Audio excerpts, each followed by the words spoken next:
fucking do this. Okay. So, Kit. Yeah. So, what is Kit?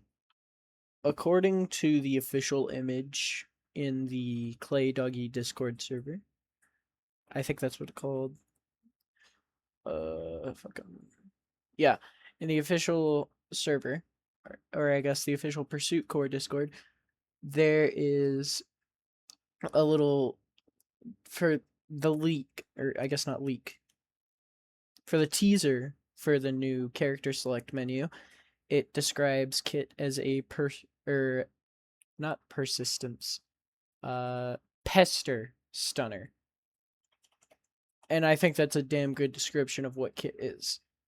If I remember correctly, Kit has one of the longest stun times in the game, being a whole 2 seconds, and becoming a 3-second stun if it is buffed by Skullbuster.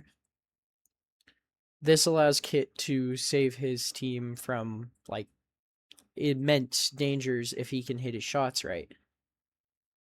And the thing is, Kit is actually, I wouldn't say easy, but for the way that Kit aims, it's easier with his passive, which is the fact that he snaps to whatever direction he is looking in, or he snaps to whatever direction the key you press is. So if you're looking in a direction, you press W, he'll snap in that direction immediately. That passive makes shooting with his ability easier. Now he's got two abilities, Charge Up and Pistol. Pistol by itself doesn't really do anything. It shoots a tiny pellet that puts a 0.5 second cooldown on the killer's move. This doesn't sound like it does a lot, but the fact that it has a 0.1 second cooldown allows you to just kind of sit there and keep a killer from doing anything as long as you keep shooting them. And then Charge Up charges up a bigger shot, a big shot, if you will, and when using Pistol next, it'll fire off the shot, which is how you do your 2-second stun. Kit also has a double jump, which allows him to benefit off of the map verticality in the game that feels very specialized for him. Like on on I think every single map, there's at least one spot that Kit can, I wouldn't say abuse, but he can capitalize off of. This allows Kit to be a pest, which is where that pester stunner thing comes in. If you pick Kit, you should not be playing him to win. At least not in the sense that a lot of ASIM players like to see winning as. You should not be playing Kit to win for yourself. You should be playing Kit to win for your team. You see, Kit can only give the killer time if Kit has spent 30 seconds in danger. Meaning, if you stay out of chase for at least 30 seconds for the entire match, or I guess, better way to describe it, if you aren't in chase for 30 seconds for the entire match, you will not be able to give the killer any time on the timer. All it'll do is give them XP and one less, pest to deal with. So you should be using Kit exactly like that, as a pest. What you should do is, if you are able to, spam Pistol from a distance, and then if you get charge shot, either snipe or go straight into frontline action and try and hit a stun. Now, not directly in frontline, I would say more middle line, like middle ground is where you want to be, between the snipers and the, between characters like Michaela and characters like Dante. That's where you want to be if you can't just snipe the killer with your charge shot. However, it is always more beneficial to do backlining as Kit. Again, you don't want to die. You shouldn't be expecting not to die, but your goal should still be not to die. Given you have 15 HP, you are much easier to kill, and can get easily dispatched by most moves in the game. There are very few moves that can't kill you immediately, those being, I believe, Siphon and Kick.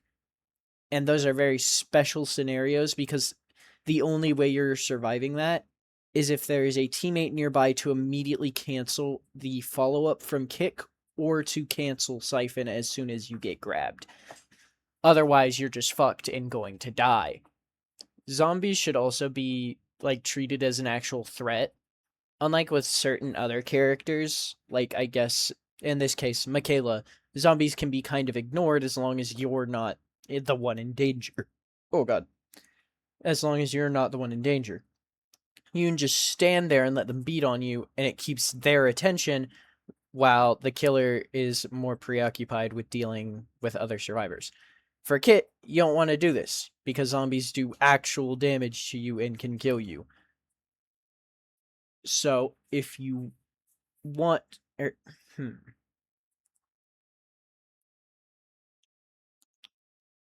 since zombies can do actual damage and can kill you, you should be using your double jump to keep them away.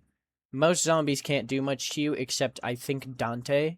Dante zombie is very dangerous because of leap, and Vinny zombie as well because of charge. Those two zombies are incredibly dangerous, and sometimes the Michaela zombie, but that is very situational and her attack is very avoidable. But specifically Vinny zombie and Dante zombie should be your like they should be your number one priority on who to avoid after the killer. Now, despite that, like any other stunner, you never want to waste your stun on these characters. You never want to waste a stun on a zombie. It's not efficient. But you do have one of the shortest cooldowns for your stun in the game, that being 20 seconds, which is pretty good. I'm pretty sure I haven't played much of Vinny. I actually don't even remember like his cooldowns from back when I played him for the Vinny video, but I'm pretty sure those cooldowns were above 20 seconds. And his jump cooldown, or his double jump cooldown, is the exact same as his jump cooldown. You just need to jump and then use jump again while in air. It does not have a separate cooldown like Eggman Outcome Memories does. So use that as much as you like. But no, yeah. Your goal as Kit should be to annoy the killer, but not to the point where you're up in their face taunting them, but more as a constant issue that you want to make as annoying to deal with as possible.